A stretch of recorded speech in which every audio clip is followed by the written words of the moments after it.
Sherwood. Read, watch, listen. The Tale of Mr. Todd by Beatrix Potter. I have made many books about well-behaved people. Now, for a change, I am going to make a story about two disagreeable people called Tommy Brock and Mr. Todd. Nobody could call Mr. Todd nice. The rabbits could not bear him. They could smell him half a mile off. He was of a wandering habit, and he had foxy whiskers. They never knew where he would be next. One day he was living in a stick house in the coppice, causing terror to the family of old Mr. Benjamin Bouncer. Next day he moved into a pollard willow near the lake, frightening the wild ducks and the water rats. In winter and early spring he might generally be found in an earth amongst the rocks at the top of Bullbanks under Oatmeal Crag. He had half a dozen houses, but he was seldom at home. The houses were not always empty when Mr. Todd moved out, because sometimes Tommy Brock moved in without asking leave. Tommy Brock was a short, bristly, fat, waddling person with a grin. He grinned all over his face. He was not nice in his habits. He ate wasp nests and frogs and worms, and he waddled about by moonlight digging things up. His clothes were very dirty, and as he slept in the daytime, he always went to bed in his boots, and the bed which he went to bed in was generally Mr. Todd's. Now Tommy Brock did occasionally eat rabbit pie, but it was only very little young ones occasionally when other food was really scarce. He was friendly with old Mr. Bouncer. They agreed in disliking the wicked otters and Mr. Todd. They often talked over that painful subject. Old Mr. Bouncer was stricken in years. He sat in the spring sunshine outside the burrow in a muffler, smoking a pipe of rabbit tobacco. He lived with his son Benjamin Bunny, and his daughter-in-law Flopsy, who had a young family. Old Mr. Bouncer was in charge of the family that afternoon because Benjamin and Flopsy had gone out. The little rabbit babies were just old enough to open their blue eyes and kick. They lay in a fluffy bed of rabbit wool and hay, in a shallow burrow separate from the main rabbit hole. To tell the truth, old Mr. Bouncer had forgotten them.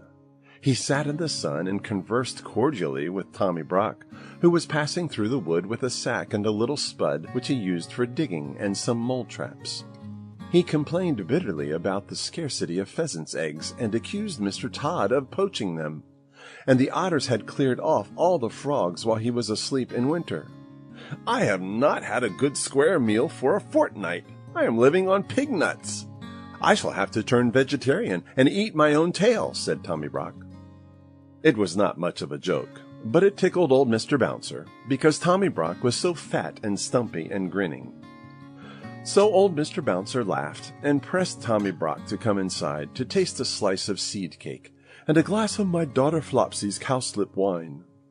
Tommy Brock squeezed himself into the rabbit hole with alacrity. Then old Mr. Bouncer smoked another pipe and gave Tommy Brock a cabbage leaf cigar, which was so very strong that it made Tommy Brock grin more than ever, and the smoke filled the burrow. Old Mr. Bouncer coughed and laughed, and Tommy Brock puffed and grinned. And Mr. Bouncer laughed and coughed and shut his eyes because of the cabbage smoke. When Flopsy and Benjamin came back, old Mr. Bouncer woke up. Tommy Brock and all the young rabbit babies had disappeared. Mr. Bouncer would not confess that he had admitted anybody into the rabbit hole, but the smell of badger was undeniable, and there were round, heavy footmarks in the sand. He was in disgrace. Flopsy wrung her ears and slapped him. Benjamin Bunny set off at once after Tommy Brock. There was not much difficulty in tracking him. He had left his footmark and gone slowly up the winding footpath through the wood. Here he had rooted up the moss and wood sorrel. There he had dug quite a deep hole for dog darnel, and had set a mole trap. A little stream crossed the way. Benjamin skipped lightly over Dryfoot. The badger's heavy steps showed plainly in the mud. The path led to a part of the thicket where the trees had been cleared. There were leafy oak stumps and a sea of blue hyacinths, but the smell that made Benjamin stop was not the smell of flowers. Mr. Todd's stick house was before him, and for once Mr. Todd was at home. There was not only a foxy flavor in proof of it, there was smoke coming out of the broken pail that served as a chimney. Benjamin Bunny sat up, staring. His whiskers twitched. Inside the stick house, somebody dropped a plate and said something. Benjamin stamped his foot and bolted. He never stopped till he came to the other side of the wood. Apparently Tommy Brock had turned the same way. Upon the top of the wall there were again the marks of Badger, and some ravelings of a sack had caught on a briar. Benjamin climbed over the wall into a meadow. He found another mole trap newly set. He was still upon the track of Tommy Brock. It was getting late in the afternoon. Other rabbits were coming out to enjoy the evening air. One of them, in a blue coat by himself, was busily hunting for dandelions. "Cousin Peter! Peter Rabbit! Peter Rabbit!" shouted Benjamin Bunny. The blue-coated rabbit sat up with pricked ears. "Whatever's the matter, Cousin Benjamin? Is it a cat or John Stoat Ferret?" No. He's bagged my family, Tommy Brock, in a sack. Have you seen him?" "Tommy Brock? How many, Cousin Benjamin?" "7, Cousin Peter, and all of them twins. Did he come this way? Please tell me, quick." Yes, not 10 minutes since. He said they were caterpillars. I did think they were kicking rather hard for caterpillars." Which way? Which way is he gone, Cousin Peter?" "He had a sack with something live in it. I watched him set a mole trap. Let me use my mind, Cousin Benjamin. Tell me from the beginning." Benjamin did so. "My Uncle Bouncer has displayed a lamentable want of discretion for his years," said Peter reflectively. "But there are 2 hopeful circumstances. Your family is alive and kicking, and Tommy Brock has had refreshment. He will probably go to sleep and keep them for breakfast." "Which way?" "Cousin Benjamin, compose yourself. I know very well which way. Because Mr. Todd was at home in the stick house, he has gone to Mr. Todd's other house at the top of Bullbanks. I partly know because he offered to leave any message at Sister Cottontail's. He said he would be passing." Cottontail had married a black rabbit and gone to live on the hill. Peter hid his dandelions and accompanied the afflicted parent, who was all of a twitter. They crossed several fields and began to climb the hill. The tracks of Tommy Brock were plainly to be seen. He seemed to have put down the sack every dozen yards to rest. "He must be very puffed. We are close behind him by the scent. What a nasty person," said Peter. The sunshine was still warm and slanting on the hill pastures. Halfway up, Cottontail was sitting in her doorway, with 4 or 5 half-grown little rabbits playing about her, one black and the others brown. Cottontail had seen Tommy Brock passing in the distance. Asked whether her husband was at home, she replied that Tommy Brock had rested twice while she watched him. He had nodded and pointed to the sack and seemed doubled up with laughing. "Come away, Peter. He will be cooking them. Come quicker," said Benjamin Bunny. They climbed up and up. "He was at home. I saw his black ears peeping out of the hole." They lived too near the rocks to quarrel with their neighbors. "Come on, Cousin Benjamin." When they came near the wood at the top of Bullbanks, they went cautiously. The trees grew amongst heaped-up rocks, and there, beneath a crag, Mr. Todd had made one of his homes. It was at the top of a steep bank. The rocks and bushes overhung it. The rabbits crept up carefully, listening and peeping. This house was something between a cave, a prison, and a tumble-down pigsty. There was a strong door which was shut and locked. The setting sun made the window panes glow like red flame, but the kitchen fire was not alight. It was neatly laid with dry sticks, as the rabbits could see when they peeped through the window. Benjamin sighed with relief. But there were preparations upon the kitchen table which made him shudder. There was an immense empty pie dish of blue willow pattern, and a large carving knife and fork, and a chopper. At the other end of the table was a partly unfolded tablecloth, a plate, a tumbler, a knife and fork, salt cellar, mustard, and a chair. In short, preparations for one person's supper. No person was to be seen, and no young rabbits. The kitchen was empty and silent. The clock had run down. Peter and Benjamin flattened their noses against the window and stared into the dusk. Then they scrambled round the rocks to the other side of the house. It was damp and smelly and overgrown with thorns and briars. The rabbits shivered in their shoes. "Oh, my poor rabbit babies! What a dreadful place! I shall never see them again," sighed Benjamin. They crept up to the bedroom window. It was closed and bolted like the kitchen. But there were signs that this window had been recently opened. The cobwebs were disturbed, and there were fresh, dirty footmarks upon the window sill. The room inside was so dark that at first they could make out nothing, but they could hear a noise, a slow, deep, regular snoring grunt. And as their eyes became accustomed to the darkness, they perceived that somebody was asleep on Mr. Todd's bed, curled up under the blanket. "He has gone to bed in his boots," whispered Peter. Benjamin, who was all of a twitter, pulled Peter off the windowsill. Tommy Brock's snores continued, grunty and regular from Mr. Todd's bed. Nothing could be seen of the young family. The sun had set. An owl began to hoot in the wood. There were many unpleasant things lying about that had much better have been buried.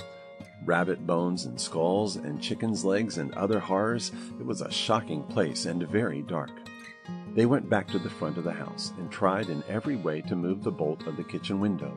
They tried to push up a rusty nail between the window sashes, but it was of no use, especially without a light. They sat side by side outside the window, whispering and listening. In half an hour the moon rose over the wood. It shone full and clear and cold upon the house amongst the rocks and in at the kitchen window. But alas, no little rabbit babies were to be seen. The moonbeams twinkled on the carving knife and the pie dish and made a path of brightness across the dirty floor. The light showed a little door in a wall beside the kitchen fireplace, a little iron door belonging to a brick oven, of that old-fashioned sort that used to be heated with faggots of wood. And presently, at the same moment, Peter and Benjamin noticed that whenever they shook the window, the little door opposite shook in answer. The young family were alive, shut up in the oven. Benjamin was so excited that it was a mercy he did not awake Tommy Brock, whose snores continued solemnly in Mr. Todd's bed. But there really was not very much comfort in the discovery. They could not open the window, and although the young family was alive, the little rabbits were quite incapable of letting themselves out. They were not old enough to crawl. After much whispering, Peter and Benjamin decided to dig a tunnel. They began to burrow a yard or two lower down the bank. They hoped that they might be able to work between the large stones under the house. The kitchen floor was so dirty that it was impossible to say whether it was made of earth or flags. They dug and dug for hours. They could not tunnel straight on account of stones, but by the end of the night they were under the kitchen floor. Benjamin was on his back, scratching upwards. Peter's claws were worn down. He was outside the tunnel, shuffling sand away. He called out that it was morning, sunrise, and that the jays were making a noise down below in the woods. Benjamin Bunny came out of the dark tunnel, shaking the sand from his ears. He cleaned his face with his paws. Every minute the sun shone warmer on the top of the hill. In the valley there was a sea of white mist, with golden tops of trees showing through. Again from the fields down below in the mist there came the angry cry of a jay, followed by the sharp yelping bark of a fox. Then those two rabbits lost their heads completely. They did the most foolish thing that they could have done. They rushed into their short new tunnel and hid themselves at the top end of it, under Mr. Todd's kitchen floor. Mr. Todd was coming up Bullbanks, and he was in the very worst of tempers. First, he had been upset by breaking the plate. It was his own fault, but it was a china plate, the last of the dinner service that had belonged to his grandmother, old Vixen Todd. Then the midges had been very bad, and he had failed to catch a hen pheasant on her nest, and it had contained only 5 eggs, 2 of them addled. Mr. Todd had had an unsatisfactory night. As usual, when out of humor, he determined to move house. First he tried the pollard willow, but it was damp, and the otters had left a dead fish near it. Mr. Todd likes nobody's leavings but his own. He made his way up the hill. His temper was not improved by noticing unmistakable marks of badger. No one else grubs up the moss so wantonly as Tommy Brock. Mr. Todd slapped his stick upon the earth and fumed. He guessed where Tommy Brock had gone to. He was further annoyed by the jaybird which followed him persistently. It flew from tree to tree and scolded, warning every rabbit within hearing that either a cat or a fox was coming up the plantation. Once when it flew screaming over his head, Mr. Todd snapped at it and barked. He approached his house very carefully, with a large rusty key. He sniffed, and his whiskers bristled. The house was locked up, but Mr. Todd had his doubts whether it was empty. He turned the rusty key in the lock. The rabbits below could hear it. Mr. Todd opened the door cautiously and went in. The sight that met Mr. Todd's eyes in Mr. Todd's kitchen made Mr. Todd furious.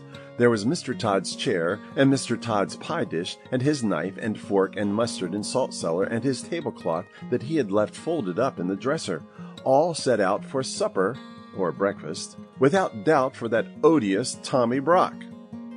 There was a smell of fresh earth and dirty badger, which fortunately overpowered all smell of rabbit. But what absorbed Mr. Todd's attention was a noise, a deep, slow, regular snoring, grunting noise coming from his own bed. He peeped through the hinges of the half-open bedroom door. Then he turned and came out of the house in a hurry. His whiskers bristled, and his coat collar stood on end with rage. For the next 20 minutes, Mr. Todd kept creeping cautiously into the house and retreating hurriedly out again. By degrees he ventured further in, right into the bedroom. When he was outside the house, he scratched up the earth with fury, but when he was inside, he did not like the look of Tommy Brock's teeth.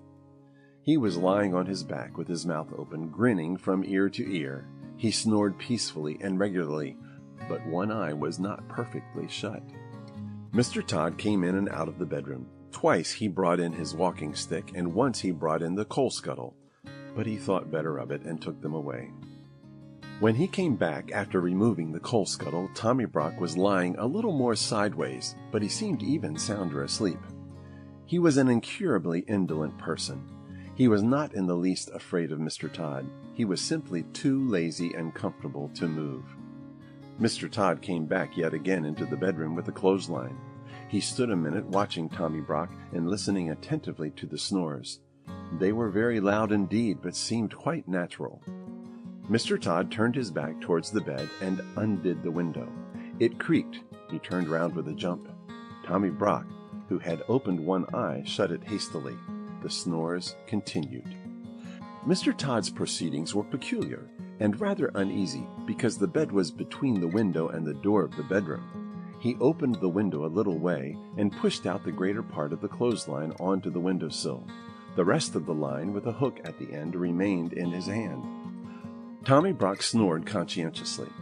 Mr. Todd stood and looked at him for a minute, then he left the room again.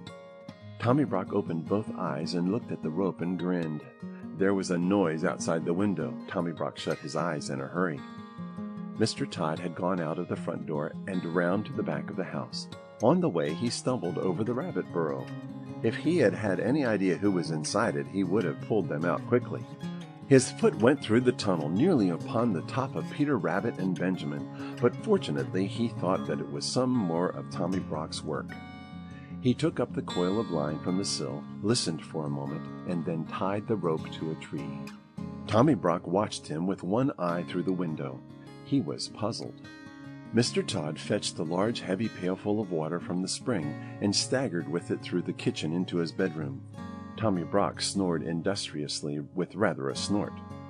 Mr. Todd put down the pail beside the bed, took up the end of rope with the hook, hesitated, and looked at Tommy Brock. The snores were almost apoplectic, but the grin was not quite so big. Mr. Todd gingerly mounted a chair by the head of the bedstead. His legs were dangerously near to Tommy Brock's teeth. He reached up and put the end of rope with the hook over the head of the tester bed where the curtains ought to hang. Mr. Todd's curtains were folded up and put away, owing to the house being unoccupied. So was the counterpane. Tommy Brock was covered with a blanket only. Mr. Todd, standing on the unsteady chair, looked down upon him attentively. He really was a first-prize sound sleeper. It seemed as though nothing would waken him, not even the flapping rope across the bed. Mr. Todd descended safely from the chair and endeavored to get up again with a pail of water. He intended to hang it from the hook, dangling over the head of Tommy Brock, in order to make a sort of shower bath worked by a string through the window. But naturally, being a thin-legged person, though vindictive and sandy-whiskered, he was quite unable to lift the heavy weight to the level of the hook and rope. He very nearly overbalanced himself. The snores became more and more apoplectic. One of Tommy Brock's hind legs twitched under the blanket, but still he slept on peacefully. Mr. Todd and the pail descended from the chair without accident. After considerable thought, he emptied the water into a wash basin and jug. The empty pail was not too heavy for him. He slung it up, wobbling over the head of Tommy Brock. Surely there never was such a sleeper. Mr. Todd got up and down and up on the chair. As he could not lift the whole pailful of water at once, he fetched the milk jug and ladled quarts of water into the pail by degrees. The pail got fuller and fuller and swung like a pendulum. Occasionally a drop splashed over, but still Tommy Brock snored regularly and never moved, except one eye. At last Mr. Todd's preparations were complete. The pail was full of water, the rope was tightly strained over the top of the bed and across the window sill to the tree outside. "It will make a great mess in my bedroom, but I could never sleep in that bed again without a spring cleaning of some sort," said Mr. Todd. Mr. Todd took a last look at the badger and softly left the room. He went out of the house, shutting the front door. The rabbits heard his footsteps over the tunnel. He ran round behind the house, intending to undo the rope in order to let fall the pail full of water upon Tommy Brock. "I will wake him up with an unpleasant surprise," said Mr. Todd. The moment he had gone, Tommy Brock got up in a hurry. He rolled Mr. Todd's dressing gown into a bundle, put it into the bed beneath the pail of water instead of himself, and left the room also, grinning immensely. He went into the kitchen, lighted the fire, and boiled the kettle. For the moment he did not trouble himself to cook the baby rabbits. When Mr. Todd got to the tree, he found that the weight and strain had dragged the knot so tight that it was past untying. He was obliged to gnaw it with his teeth. He chewed and gnawed for more than 20 minutes. At last the rope gave way with such a sudden jerk that it nearly pulled his teeth out and quite knocked him over backwards. Inside the house there was a great crash and splash and the noise of a pail rolling over and over, but no screams. Mr. Todd was mystified. He sat quite still and listened attentively. Then he peeped in at the window. The water was dripping from the bed. The pail had rolled into a corner. In the middle of the bed, under the blanket, was a wet, flattened something, much dinged in the middle where the pail had caught it, as it were across the tummy. Its head was covered by the wet blanket, and it was not snoring any longer. There was nothing stirring, and no sound except the drip, drop, drop, drip of the water trickling from the mattress. Mr. Todd watched it for half an hour. His eyes glistened. Then he cut a caper and became so bold that he even tapped at the window, but the bundle never moved. Yes, there was no doubt about it. It had turned out even better than he had planned. The pail had hit poor old Tommy Brock and killed him dead. "I will bury that nasty person in the hole which he has dug. I will bring my bedding out and dry it in the sun," said Mr. Todd. "I will wash the tablecloth and spread it on the grass in the sun to bleach, and the blanket must be hung up in the wind, and the bed must be thoroughly disinfected and aired with a warming pan and warmed with a hot water bottle.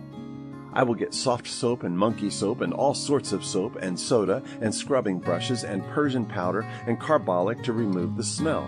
I must have a disinfecting. Perhaps I may have to burn sulfur."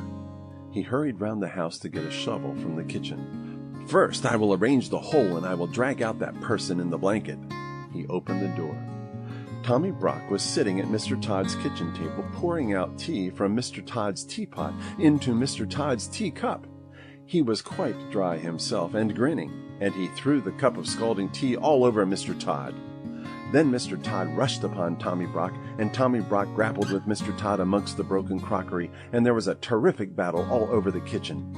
To the rabbits underneath it sounded as if the floor would give way at each crash of falling furniture. They crept out of their tunnel and hung about amongst the rocks and bushes, listening anxiously. Inside the house the racket was fearful. The rabbit babies in the oven woke up trembling. Perhaps it was fortunate they were shut up inside. Everything was upset except the kitchen table, and everything was broken except the mantelpiece and the kitchen fender. The crockery was smashed to atoms. The chairs were broken, and the window, and the clock fell with a crash, and there were handfuls of Mr. Todd's sandy whiskers. The vases fell off the mantelpiece. The canisters fell off the shelf. The kettle fell off the hob. Tommy Brock put his foot in a jar of raspberry jam, and the boiling water out of the kettle fell upon the tail of Mr. Todd. When the kettle fell, Tommy Brock, who was still grinning, happened to be uppermost, and he rolled Mr. Todd over and over like a log out at the door. Then the snarling and worrying went on outside, and they rolled over the bank and down the hill, bumping over the rocks. There will never be any love lost between Tommy Brock and Mr. Todd. As soon as the coast was clear, Peter Rabbit and Benjamin Bunny came out of the bushes. "Now for it! Run in, Cousin Benjamin! Run in and get them, while I watch at the door." But Benjamin was frightened. Oh, they're coming back!" "No, they are not." "Yes, they are." "What dreadful bad language! I think they have fallen down the stone quarry." Still Benjamin hesitated, and Peter kept pushing him. "Be quick, it's all right. Shut the oven door, Cousin Benjamin, so that he won't miss them." Decidedly there were lively doings in Mr. Todd's kitchen. At home in the rabbit hole, things had not been quite comfortable. After quarreling at supper, Flopsy and old Mr. Bouncer had passed a sleepless night and quarreled again at breakfast. Old Mr. Bouncer could no longer deny that he had invited company into the rabbit hole, but he refused to reply to the questions and reproaches of Flopsy. The day passed heavily. Old Mr. Bouncer, very sulky, was huddled up in a corner, barricaded with a chair. Flopsy had taken away his pipe and hidden the tobacco. She had been having a complete turnout and spring cleaning to relieve her feelings. She had just finished. Old Mr. Bouncer behind his chair was wondering anxiously what she would do next. In Mr. Todd's kitchen, amongst the wreckage, Benjamin Bunny picked his way to the oven nervously through a thick cloud of dust. He opened the oven door, felt inside, and found something warm and wriggling. He lifted it out carefully and rejoined Peter Rabbit. "I've got them! Can we get away? Shall we hide, Cousin Peter?" Peter pricked his ears. Distant sounds of fighting still echoed in the wood. 5 minutes afterwards, 2 breathless rabbits came scuttering away down Bullbanks, half carrying, half dragging a sack between them, bumpity-bump over the grass. They reached home safely and burst into the rabbit hole. Great was old Mr. Bouncer's relief and Flopsy's joy when Peter and Benjamin arrived in triumph with the young family. The rabbit babies were rather tumbled and very hungry. They were fed and put to bed. They soon recovered. A long new pipe and a fresh supply of rabbit tobacco was presented to Mr. Bouncer. He was rather upon his dignity, but he accepted. Old Mr. Bouncer was forgiven, and they all had dinner. Then Peter and Benjamin told their story, but they had not waited long enough to be able to tell the end of the battle between Tommy Brock and Mr. Todd. End of The Tale of Mr. Todd by Beatrix Potter. Thanks for watching Sherwood. Scan the QR code to download our free app. Subscribe for unlimited access to books, audiobooks, podcasts, movies, and shows. See you next time.